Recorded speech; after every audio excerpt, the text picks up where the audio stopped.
or they've had more positive impact? If we're talking strictly the game, Ruined the no, game. it hasn't done anything for it, the actual Well, game yeah. of Pokemon. But if we're speaking Mm-hmm. more the investor side, more of the money side, yes, he's done a lot for Pokemon. There's a seeable tick up in this being a thing. And you can even see it now because now you have, quote unquote, the scalper community that have seen, oh, you can make money off this. And I'm not going to down all scalpers, but you see the guys like with your Pokemon Center kiosk, like the Costco brawls, last year, people with Yeah. the whole Blooming Waters thing. I'm not saying Mm-hmm. he's directly Yep. responsible for that, but his, oh, you can make money doing this.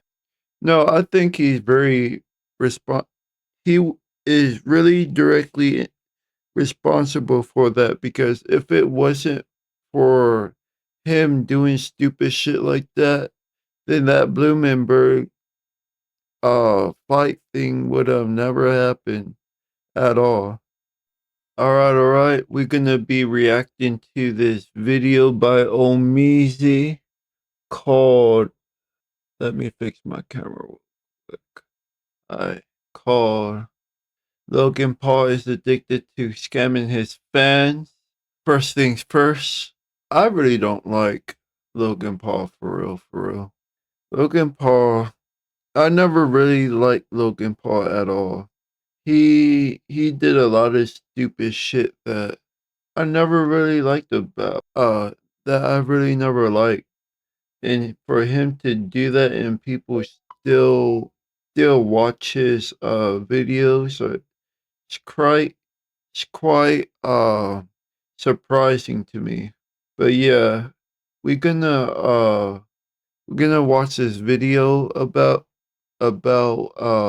Logan Paul and we're gonna react to it basically. Feel like Logan Paul has ruined the Pokemon trading card game community. And he wore that graded Zord as a necklace out to the ring. The amount of people who said, hey mom, where are my old Pokemon cards? I guarantee you there's a seeable tick up in that phone call. The market has changed a lot on the Pokemon cards and how they're being sold and what the prices been looking like. The scalper community that have seen, oh, you can make money off this. You know, when smaller people want to collect, it's kind of harder. So you go on any social media, you see, oh, this guy goes to Walmart and he takes it and he sweeps the whole thing into his cart. And you make this little kid can't get stuff. The Costco brawls, last year, people Yeah. with the whole Blooming Waters thing. I'm not saying he's directly responsible for that, but his, oh, you can make money doing this is a contributing factor. Logan Paul finds himself back in the news, and it's not for boxing, it's not for WWE, it's not for Prime, but it's for scamming people again. And once again, just like every other time previously, Logan Paul says it's not his fault. But at what point does bad Basically. luck turn into a pattern for Logan Paul and other content creators like himself? If you're new to this channel, make sure you hit that subscribe button and join the unemployed community. It goes a long way. Now, back into the video. If you didn't know, over the past couple of years, Logan Paul has been pushing a couple of different things. He's a kid who got rich and now he has a bunch of money to go back and do all the things he didn't do when he was younger. Most notably, he got himself into Pokemon cards, you know, Pocket Monsters, the trading card game. What a lot of people don't know is that there's a couple of Pokemon cards that are worth a whole bunch of money. They're very rare and they're graded very highly. Graded just means the condition that they're in. But who knew that Logan Paul seemingly getting his hands on one of the most expensive and rarest Pokemon cards in history would lead to one of the biggest scams known to man? It starts off with Logan Paul buying this PSA 10 graded Pikachu Illustrator card. Now, there are less than 50 confirmed copies of this card known worldwide, and Logan Paul has one of them, and it can be worth up to $4 million.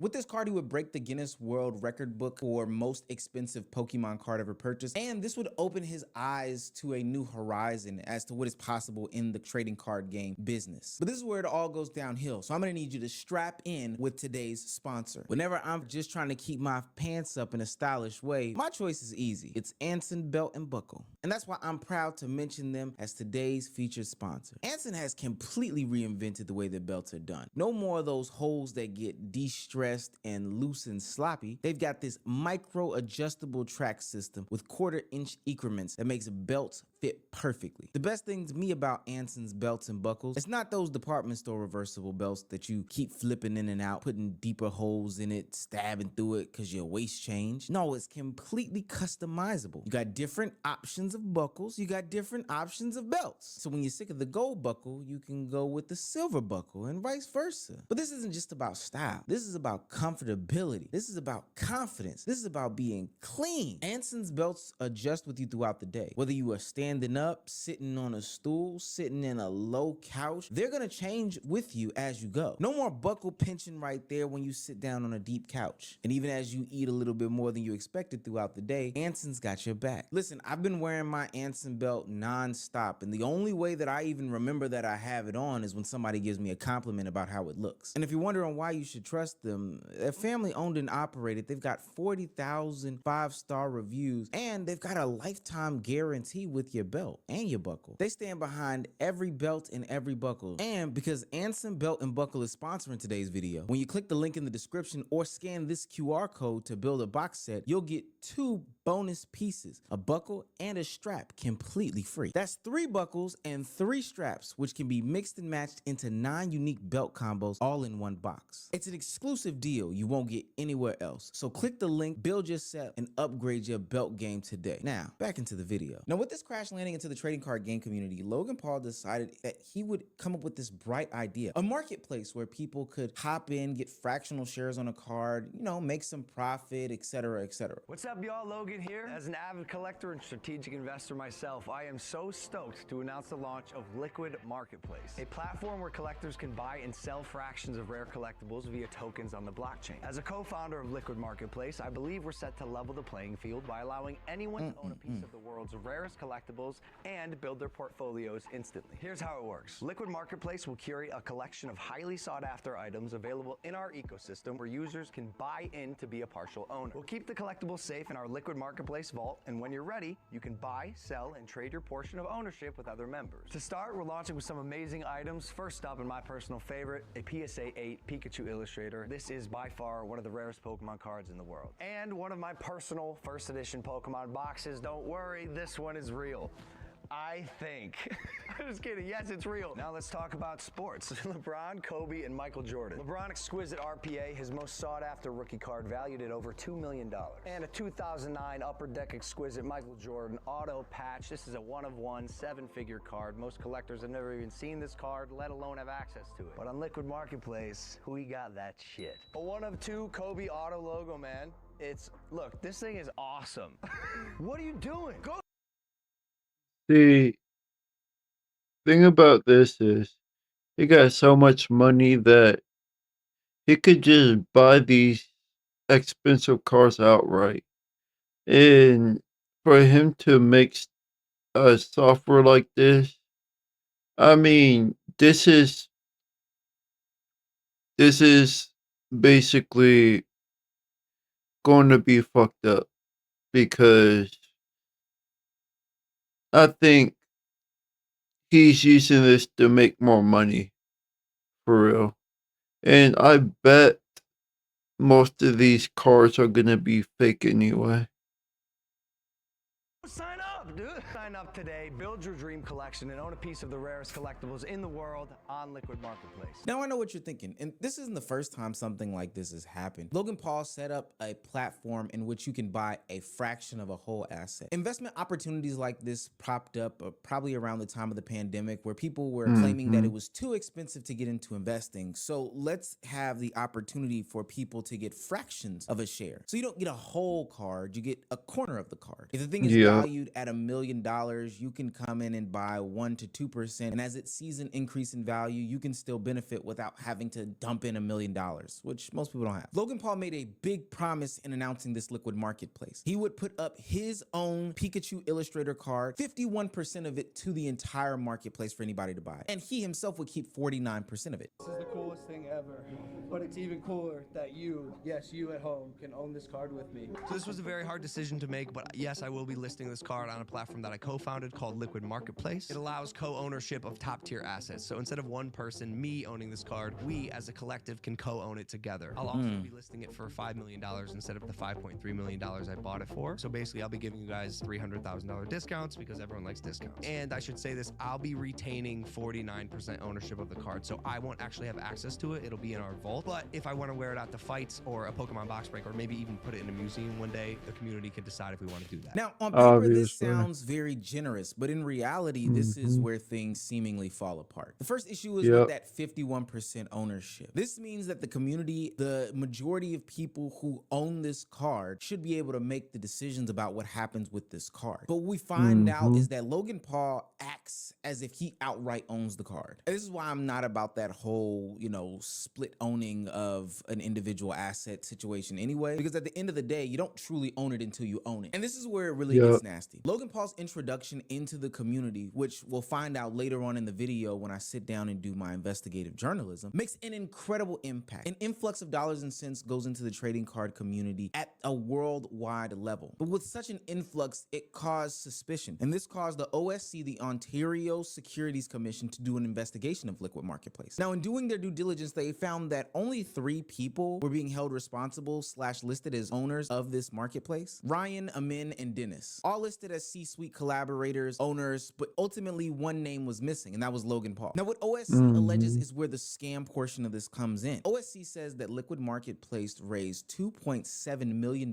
from its users. But OSC also claims that the Liquid Marketplace was lying to investors, lying to regulators, misinterpreting and misrepresenting ownership, claiming Yep. that collectibles were authenticated, appraised, and insured. OSC claimed that none of this was true. Only 5 of the 37 collectibles had proper listing agreements, meaning that most users legally owned nothing. And that's the problem with having a fraction of something. You don't physically get your hands on it. You're probably asking yourself, what was the company doing with this $2.7 million that was raised? Well, the OSC is claiming that the money was moved to shell companies. And when the money was paid out, it was Mhm. paid to executive salaries. And when investigated, the executives allegedly lied again. Now, all of this is allegations and Yeah, because he's trying to get back the money he lost from from all this stuff that he did in the past, basically.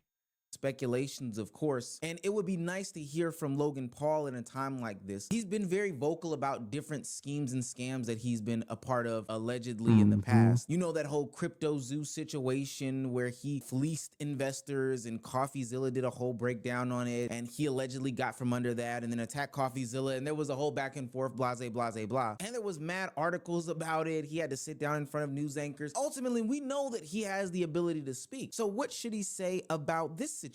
And that's the core of the issue. Logan Paul was touted as a co-founder of the company, promoted it to millions, used his personal card as a flagship asset, saying that, hey, this is a reason to come here. This is the legitimacy. But legally, he's not listed among any of these charges because he's not listed as one of the founders. And this is the reality and the scariness behind it all. He is close enough to where he can, reap some benefits and rewards and profit, but far enough Yep. for accountability. His audience was funneled to this platform because of him. But yet he is nowhere near to be found when the shit is hitting the fan. And faster than I can even put this story together, the platform disappears. It no longer exists. Type it up. You won't be able to find it. Links in Logan Paul's video lead to dead pages. Socials have been inactive for years. Users are reporting no access to wallets, balances, or withdrawals. But the question is, what happened to that 51% that the community owned? You see, Logan Paul allegedly Mhm. sold 51% of that ownership, but then brought it back in 2024. And now the card is 100% in Logan Paul's control. And now there's being conversation about a $10 million sale aligned with the card. But the problem with all that is that seemingly nobody knew about this. How was the buyback executed? Did the investors approve? Did they even know about this situation? You see, buried in the terms of service of Liquid Marketplace, they allegedly had terms of service agreements that had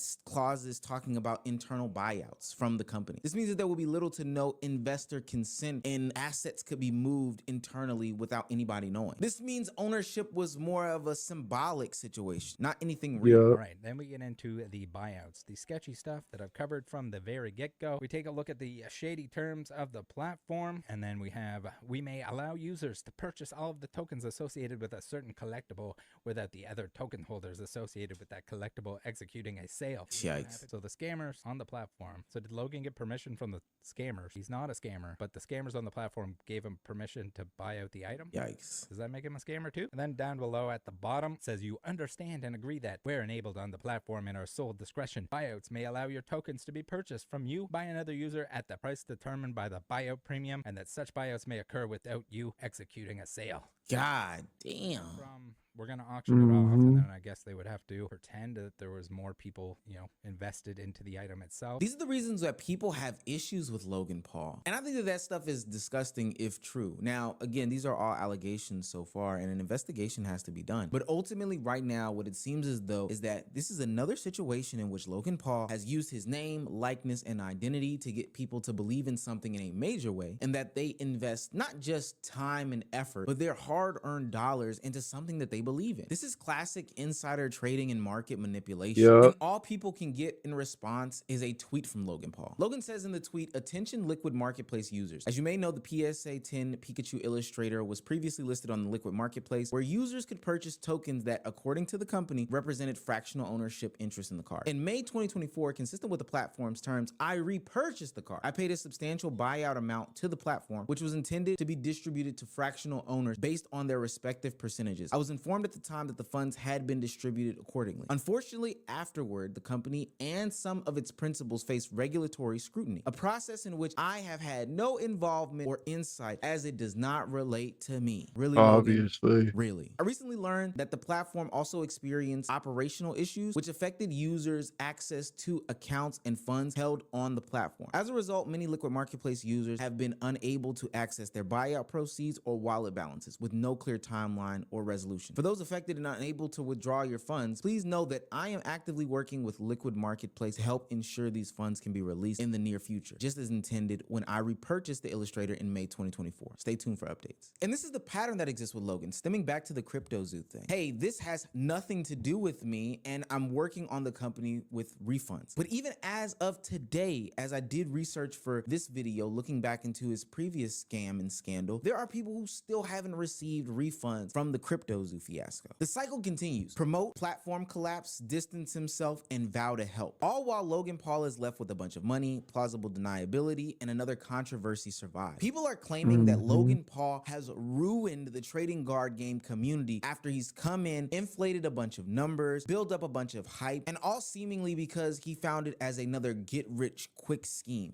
One that he could use his content creation prowess in order to boost. Now, usually we tend to speculate based off of internet words, but I decided to do something different. I wanted to get on the ground and find out exactly how people that are in the trading card game community felt about Logan Paul. We're here at Superheroes Comics and Cards to see if Logan Paul has actually had real impact on the TCG market or not. Let's go. How are you doing today? I'm doing pretty good. How are you? Good. No, it's fine. Tell us who you are. My name is Matt. I work here at the local comic book shop in Newton, Georgia, Superheroes. I'm Jesus Dominguez. How are you, and when did you get into Pokemon? I'm 20. I got into Pokemon when I was very young. I've been in the trading card game hobby since I was a junior in high school, maybe late sophomore. And I graduated in 03, so whatever that math turns out to be. And I have been around during the bubble with Logan Paul and his whole I wore the Charizard to the ring to fight. Yeah. I forget who he fought. I've been around since that bubble began to go. The conversation is about Logan Paul and his impacts on the trading card community. Yes, sir. He came in a couple years ago. Have you seen any changes since the Paul brothers have stepped in? There's obviously good and bad. Logan Paul added a different audience. He brought back a lot of people. A lot of people were like, "Oh, I remember I used to play Pokemon when I was very young." He made it more noticeable, but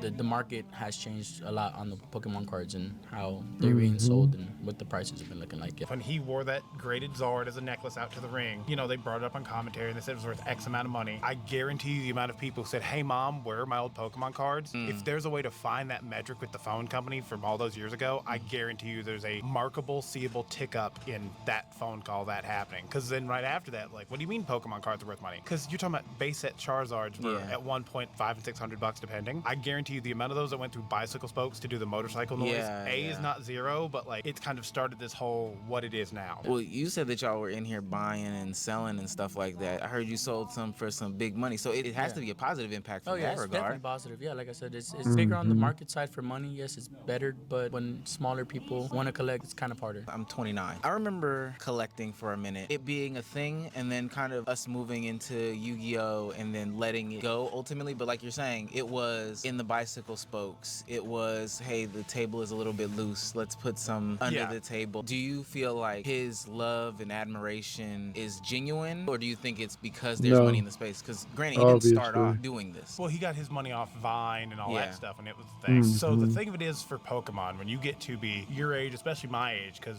my age range Pokemon had just come out, you had to go, "Hey mom, I want to get Pokemon packs. I want to do this." process, now you're an adult with your own disposable income. Now you can spend the $200-300 on a Charizard you couldn't spend back in the day when it was $20-30. Fair. I feel as long as his love is like genuine for it, I'm more power to him. If you just had to full on say it, do you think that Logan Paul and the investors that he's brought in have ruined the game, or they've had more positive impact? If we're talking strictly the game, Ruined the game. no, it hasn't done anything for it. The actual Well, game yeah. of Pokemon. But if we're speaking more of the investor side, more of the money side, yes, he's done a lot for Pokemon. There's a seeable tick up in this being a thing. And you can even see it now because now you have, quote unquote, the scalper community that have seen, oh, you can make money off this. And I'm not going to down all scalpers, but you see the guys like with your Pokemon Center kiosks, like the Costco brawls, last year, people with the whole Blooming Waters thing. I'm not saying he's directly responsible for that, but his, oh, you can make money doing this.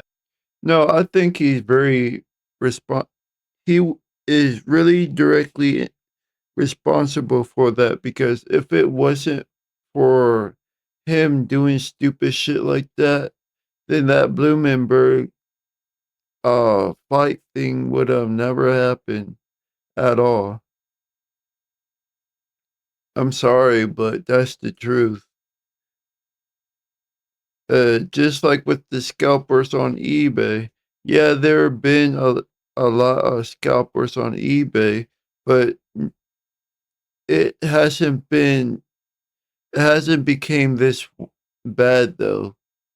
Yeah, you will see PS5 still selling at what, $500 to $600, but we never thought about that shit. We might report them, but we never thought about it. Is a contributing factor.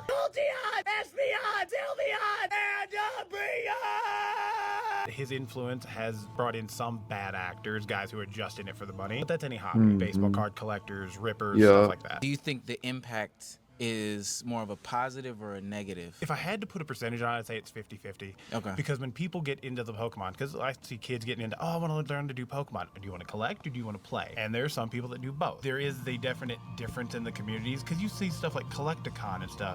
So think of it as like a TV ad with a catalog component where I can choose on the Roku app and immediately it's going to send me a text that comes from Roku and it just says, hey, basically you just watch this and we're going to want to make sure that you get this. You can create your background color, you can sort of customize your thing. It might be subscribe, shop now, whatever it is. And then you can add a logo or an image in the back and then they get a text message. Yeah, I know. There are guys who will go to booths and they're buying at 80% stuff that I as a small business can't buy at to keep my overhead, because they can flip it that weekend. They're guys dealing just out of their backpack. This new liquid marketplace that he's introduced, people feel like he's touting around this PSA 10 on his chest. The Illustrator. Yeah. Do you feel like Logan Paul has ruined the Pokemon trading card game community? I don't think he's ruined it. I think he's put more eyes on it. And the problem is when you put more eyes on stuff, there's more potential for bad actors, scalpers. Yeah. It's made it harder to get product as far as like the street level. They're allocating me how much stuff I can get. And that's from the Pokemon company. That's just to keep up with demand. So I have to limit the kid that wants to come in and buy a booster box. I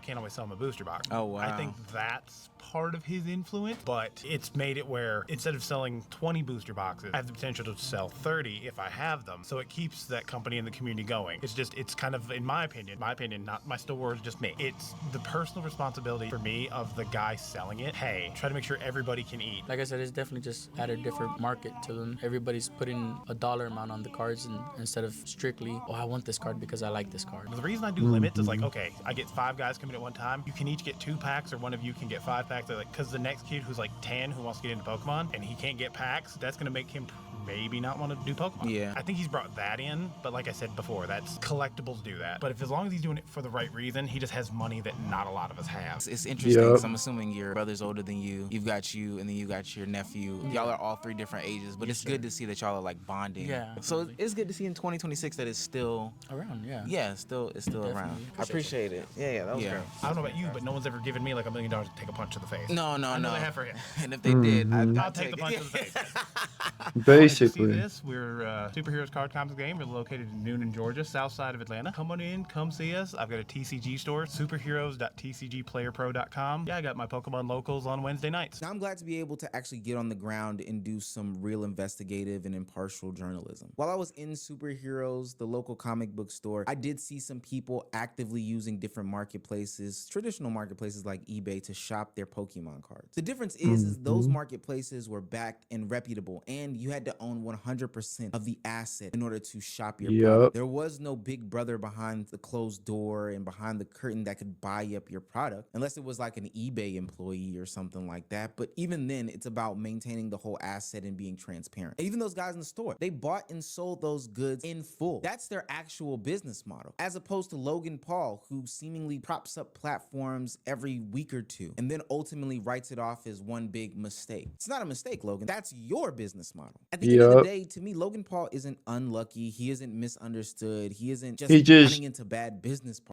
He just knows how to do business, basically. Cold-hearted business. He's reckless with his audience. He's comfortable with weaponizing their trust. And he's consistently absent when accountability arrives. You start a company, you promote it aggressively, you let it collapse, all while playing on like the nostalgic heartstrings or the financial crises. He's doing what Elon Musk is doing with certain companies That are going on with American people as your way to get into their hearts and their minds, to put their pennies on the trading room floor. Logan Paul thinks he's Jordan Belfort. He's not the Wolf of Wall Street, though. He's the Wolf of social media. And at some point, if every room you walk into catches fire, then maybe, just maybe, you're the match.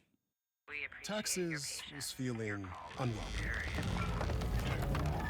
Now Taxes is an open door to new TurboTax stores. Meet our experts. They do your taxes, so you can walk out with confidence. Now this is Taxes. Alright. That was the video for today. And overall, Omizi is a good reactor and researcher of what he does on YouTube. Or for not what he does on YouTube, but for all the videos he does, he's very good at reporting, researching, and reacting on it. And I really like his channel. That's why I watch his channel a lot. Same as well as Young Dom Reacts and Astro Dior Papa Gut and whatnot. And for what he's saying is very accurate. And yeah, I'm end the video right there, but we shouldn't support what these people are doing to us, for real.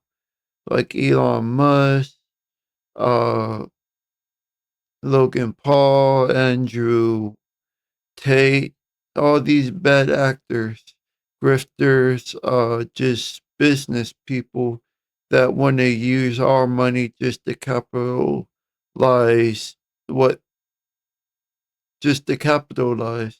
and take our money and whatnot. And it's sad that they're doing it just to recover and bring back what they want to do with their lives and whatnot. So, yeah, I'm going to end the video right here. Hopefully, y'all like the videos. Comment, subscribe. You already know the dealio.